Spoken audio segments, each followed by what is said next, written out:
Meidän korkeakoulujärjestelmä ei vastaa riittävän tehokkaasti työelämän tarpeisiin.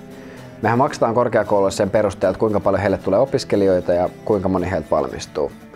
Tämä johtaa väistämättä siihen, että oppilaitosten kannattaa puskea osaajia työmarkkinoille riippumatta siitä, että onko tälle osaamiselle lainkaan kysyntää.